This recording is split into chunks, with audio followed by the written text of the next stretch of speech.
Umeniambia ni shule ya Hayatul, na ukipata taarifa tunasema hivyo. Karibuni sana mkurugenzi wa shule ya Hayatul, anaitwa Hussein Hassan Mwinami. Karibu sana mzee wetu. Nashukuru sana. Habari za huko? Habari za huko nzuri kabisa. Karibuni sana kwetu Hayatul. Asante, na tumefurahi umetutembelea. Na bila shaka kuna habari njema leo, ikiwa ni siku ya pili kabisa ya mwezi Januari. Wazazi sasa hivi ndio wanajiandaa kupeleka watoto shule. Na wengine wanatafuta kwenye kaika, sasa hivi wanatafuta shule iliyo bora kabisa. Kwa nini Hayatul? Shule yetu ya Hayatul, tuna shule kwanza, shule aina tatu. Tuna shule ya awali najitegemea, tunayo shule ya msingi kuanzia darasa la kwanza hadi la 7. Na shule hii inapokea watoto wa day, yani wakutwa, pamoja na watoto wa bweni. Lakini kwa shule ya sekondari yenyewe inapokea watoto wa bweni tu, na inaanzia kidato cha kwanza hadi kidato cha 6. Shule iko katika halmashauri ya mji wa Babati, kilomita 15 kutoka katikati ya mji kuelekea Kondoa, katika barabara ya Babati Kondoa au Babati Dodoma, na iko kilomita 15 kutoka katikati ya mji katika kijiji au mtaa unaoitwa Bonga. Shule ya msingi na shule ya awali zenyewe zilianza kitambo zaidi, zilianza mwaka 1998 na mwaka 2006 ikawa imefika darasa la 7 kwa mara ya kwanza. Lakini shule ya sekondari yenyewe imeanza mwaka 2011. Na matokeo yakoje kitaaluma? Matokeo ya kitaaluma, shule iko bora kabisa, hasa ukichukulia kwamba sisi hatuchuji wanafunzi. Sisi tunaangalia mwanafunzi ambaye anaweza kusoma na kuandika, amehitimu darasa la 7 bila kujali ana uwezo mkubwa kiasi gani. Sisi tunao uwezo wa kumpika na kumrudisha katika system aweze kuendelea na masomo yake. Tumepokea wanafunzi wengi ambao walitoroka au walishindwa kusoma katika shule za msingi na walipita Hayatul, na tukawafundisha mpaka watu wakatupa jina kwamba kama mtu atapita shule ya Hayatul akashindwa, basi hakuna shule nyingine tena ataweza kusoma. Okay. Umezungumzia kwenye hili la wanafunzi ambao mara nyingi sasa hapa nyinyi mmesema hamchagui. Kwa maana ya hata dini pia? Sisi hatuchagui dini, tunafundisha wanafunzi wote wa Tanzania kwa sababu nia ilikuwa ni kuisaidia serikali wale watoto ambao wanatakiwa waende shule. Tunajua shule serikali peke yake haina uwezo. Kwa hiyo sisi kama Waislamu, manake shule inamilikiwa na Waislamu, kama Waislamu ndio tukasema tuiunge mkono serikali. Ndio maana tukaanza, kuna vitu viwili kwetu ni unique. Cha kwanza ni hiyo, hatumchagui mwanafunzi kwa uwezo wake. Kuna yote ambayo yuko tayari kusoma na sisi, anasoma na sisi. Pili, ada zetu ziko chini mno. Sidhani tena kama kuna shule ina ada ya chini kuliko Hayatul.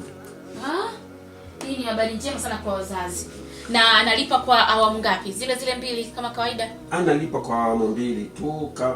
Analipa awamu. Term zetu tunafuata mihula ya serikali. Kwa hiyo kuna Januari mpaka Desemba, mihula imegawanyika mara 2, lakini ulipaji wa ada tunaigawanya mara 4. Analipa Januari, analipa mwezi Aprili, analipa mwezi wa 7 Julai, na analipa mwezi Septemba. Kwa maana ya kota zile. Ni jambo zuri. Vipi ukiangalia changamoto gani ambayo ipo? Maana tunaona kwenye shule nyingi walimu ni tatizo, na zaidi walimu wa masomo ya sayansi. Nyinyi mmejipanga vipi kwenye hili? Sisi tumejipanga vizuri sana. Toka shule imeanza ya sekondari haijawahi kuwa na upungufu wa walimu hata siku moja, bali tumekuwa na walimu mpaka wa ziada. Sisi mwalimu akiingia shuleni anakaa muda mwingi kwa sababu na yeye pia tunamhudumia ili aweze kutoa huduma yake kwa watoto. Kwa hiyo sisi tuna walimu wa sayansi, tuna walimu wa sanaa, tuna walimu wa dini wa kutosha, na shule ina mandhari ya kutosha kabisa mazuri ya kuvutia, na inatumia muda mwingi katika kuwahudumia watoto. Sio kuwafundisha tu masomo ya darasani, bali kuwalea, kuwapa malezi. Na malezi imekuwa ni moja kati ya changamoto sana kwa baadhi ya wazazi, hata kushindwa kuwapeleka watoto katika shule hizi za boarding. Hili limewezaje nyinyi kujitofautisha na wengine ambao wamekuwa wakishindwa kuweka malezi mazuri ama bora kwa kuwajengea watoto wanapokuwa shuleni? Sisi tumelimudu hilo kwa kuweka msisitizo katika mambo mawili. Jambo la kwanza ni kuweka ratiba ambayo iko tight. Haimpi mwanafunzi muda mwingi wa kuzagazagaa. Na mara nyingi ratiba yetu inaanza kuanzia saa 11:15 asubuhi hadi saa 4:15 usiku. Na kingine kinachotusaidia ni kuweka staff. Sisi walimu wetu wengi wanafanya kazi zaidi ya yale masaa ya kawaida. Mwalimu anaingia saa 12 na dakika na nusu, lakini anatoka kwenye saa 3 usiku. Kwa hiyo tuko muda mwingi na wanafunzi hawaachwi hivyo. Ndio mkurugenzi, hao walimu pengine unawapa overtime kwa maana ya nje ya ile package yake ya kawaida, ama sasa ni nini ambacho una motisha gani ambayo ipo? Kama nilivyosema awali kwamba sisi ada zetu ni ndogo, kwa hiyo hatuna pesa nyingi za kuwalipa, ila tuna walimu ambao committed, wanawekeza kwa Mwenyezi Mungu.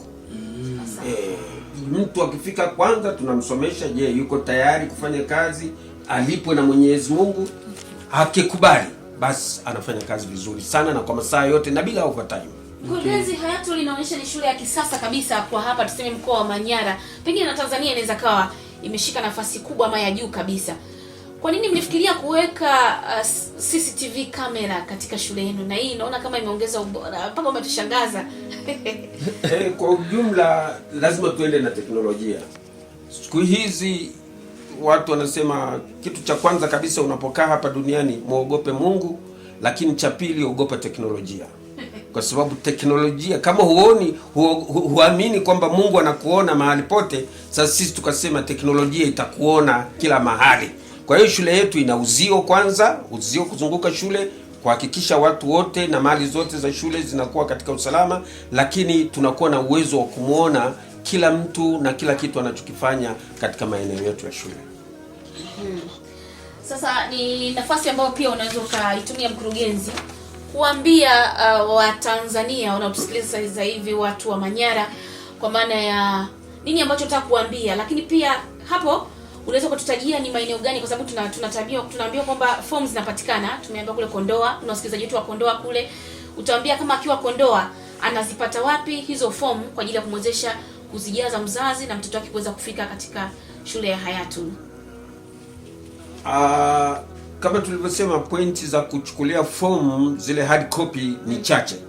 Lakini kwa sababu Tanzania ina mawasiliano kila mahali, mtu akitaka kutupata kwa urahisi kabisa na aipate form instantly wakati huo ajaribu kutupigia simu na atutumie namba yake tu ya WhatsApp au email yake, form inamkuta hapo na ni free of charge.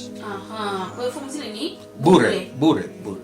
Sawa. Na ukitaka hawalipishi. Shule iko kidini zaidi. Okay. Wana hofu ya Mungu. Mkuu, pengine mazungumzo haya ni mazuri kabisa na msimu wa masomo ndo unakuja. Mmejiandaaje kuwapokea kwa maana ya newcomer, kwa maana wale wanaingia mwaka wa kwanza wa masomo form 1, lakini pia wale wanaovuka kidato kimoja kwenda kidato kingine? Nyinyi mmejipanga vipi? Ndio msimu wenyewe huu. Tumejipanga kwanza kwa kuweka maandalizi ya kuwapokea wanafunzi wapya, wale wanaohamia na wale ambao wanapanda madarasa. Nyinyi shule yenu kwenye library yenu imejitosheleza kiasi gani kuwezesha wanafunzi kujisomea bila kumtegemea mwalimu? Sisi kama tulivyosema tunaenda na muda, tunaenda na nyakati. Kikubwa sisi hatutumii sana hizi hard copy library. Tunatumia soft copy library. Kwanza shule ina mtandao, imewekewa mtandao maalum na kuna kompyuta za kutosha, projector za kufundishia za kutosha, na kuhakikisha kwamba watu wanaingia katika mtandao kupakua vitu vya kutosha na kuwapatia. Wanafunzi wenyewe wanaingia vipi kwenye hii teknolojia? Je, ni mwalimu ndo ataingia moja kwa moja ama ni mwanafunzi ataingia kwa mfano labda na iPad kama hii? Labda anaingia kusoma? Tulitaka ianze namna hiyo, lakini tukakuta wanafunzi bado hawako tayari. Ukiwaachia tu uhuru, wanaingia sehemu ambazo vyumba visivyoruhusiwa. Ya site ambazo sio. na matumizi ya simu shuleni kwenu yakoje? Maana wanafunzi tumekuwa tukiona shule nyingi wanafunzi wanaingia na hasa boarding, wanaingia na shule hizi smartphone ambazo pengine zina site tofauti na masomo. Mtu anaingia na Google how to yani hivyo. Ni taratibu za kiserikali kwamba mwanafunzi haruhusiwi kumiliki simu wakati yupo shuleni. Kwa sababu bado hatujawa tayari. Siku tukiwa tayari nadhani itakuruhusiwa. Sawa. Mimi nafikiri mkurugenzi, tukupatie nafasi ama fursa hii sasa useme na wazazi ambao wanasikiliza sasa hivi mseto wa leo, na tuko sasa tunazungumza na wewe, uambie wawekeze katika elimu na hasa wafike basi hapa Hayatul. Nini ambacho utakuambia wazazi ambao wanasikiliza sasa hivi na walezi? Kwa wazazi wanaotusikiliza sasa hivi, kwanza niwakaribishe, karibuni sana Hayatul. Shule ipo karibu kabisa na mji wa Babati. Ukishafika Babati unapanda tu daladala za kuelekea Bonga, ukipaamua unaweza kupanda bajaji inakufikisha tu kwa urahisi kabisa. Na niwaambie kwamba usipowekeza mtoto wako katika elimu, hata kama utamwachia pesa kiasi gani, hizo pesa zitakaa salama. Kwa hiyo tuwekeze kwenye elimu, na nina uhakika kabisa utakapopata maelezo yetu kupitia fomu zetu, utakuwa na uhakika kabisa kwamba na wewe unaweza kufundisha mwanao shule ya Hayatul au shule binafsi. Sisi tukushukuru sana. Pengine kama kuna matarajio mengine hapo mbeleni, maana naona kama kwa dalili hizi za Hayatul pengine hata chuo kinakuja hapa. Soon. Mimi nakiona. Kwa kweli sisi tuna mpango mkakati wa kuendelea kuitanua taasisi yetu hadi kufikia mwaka 2050 kwa wale ambao watakuwa hai. Na hii ni taasisi ambayo sio ya mtu mmoja, ni ya Waislamu kwa ujumla wao. Kwa hiyo mimi nikiondoka kama mkurugenzi, watakuja wakurugenzi wengine wataendeleza. Utaratibu ni kwamba kati ya mwaka huo 2020 mpaka mwaka 2020, kwanza tunataka tuwekeze kidogo kwenye upande wa afya, ili wanafunzi ambao watakuwa wanapitia kwenye shule zetu, watumishi na majirani wa pale, wapate sehemu ya matibabu. Kwa hiyo tuko katika kujenga zahanati ya kisasa kabisa ambayo itamudu kupatia wanafunzi wetu na watumishi na majirani matibabu ya kutosha. Lakini baadaye tutakuwa na vyuo vya elimu ya kiufundi. Kama tuwekeze kwenye mambo ya ufundi zaidi, alafu baadaye tena turudi mambo ya afya. Elimu yetu inamruhusu namna gani mwanafunzi anayemaliza Hayatul ajitegemee nje ya masomo yake? Kwa sasa hivi syllabus ya Kitanzania nayo inatubana kidogo. Kwa sababu kama ingekuwa inaruhusu, inatanuka kidogo, tungeweza kuingiza, kwa sababu tunalazimika tufuate mtaala, lakini tunahakikisha mwanafunzi anapata stadi za kutosha za kilimo cha bustani, stadi za kutosha za kuwa fundi mjenzi mzuri, stadi za kutosha kuwa fundi umeme, stadi za kutosha kuwa seremala mzuri. Haya mambo yote yanapatikana.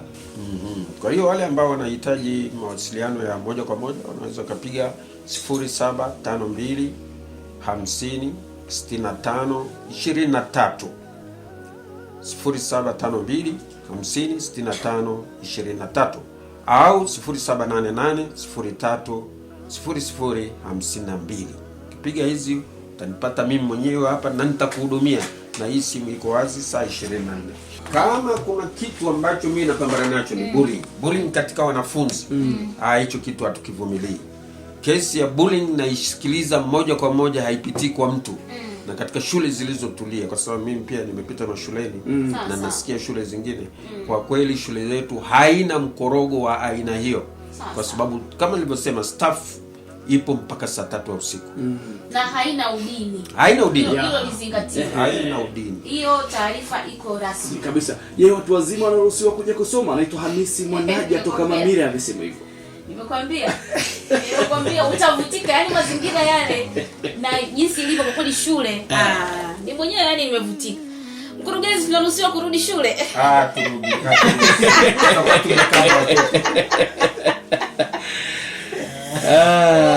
Ile elimu ya watu wazima jamani, hapana. Hayatul wanataka kunyanyua sasa.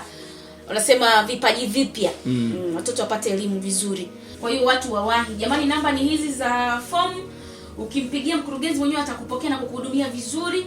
Ni mzee ambaye ni msomi kabisa, kwa hiyo anajali. 0752 50 65 23.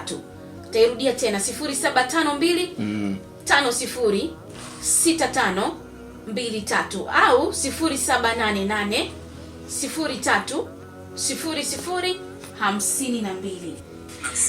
Karibu sana mkurugenzi. Tunakukaribisha tena kwa mara nyingine, jisikie uko nyumbani. Na mimi nawashukuru sana. Hongereni sana kwa kuwekeza katika elimu. Tunashukuru sana. Tuko na mgeni wetu ambaye ni mkurugenzi wa shule ya Hayatuli na anaitwa Hussein Hassan Mwinami. Kwa hiyo kwa msisitizo wake akiwakaribisha wazazi na kuwekeza katika elimu, tambueni kwamba malengo mazuri yanawekezwa katika elimu. Kwa hiyo mzazi, fanya hivyo kwa kuwekeza katika elimu, na sio tu elimu yoyote, elimu bora kabisa. Inapatikana Hayatuli pale. Peleki mwanao kwa kuweza kujengea msingi mzuri wa maisha.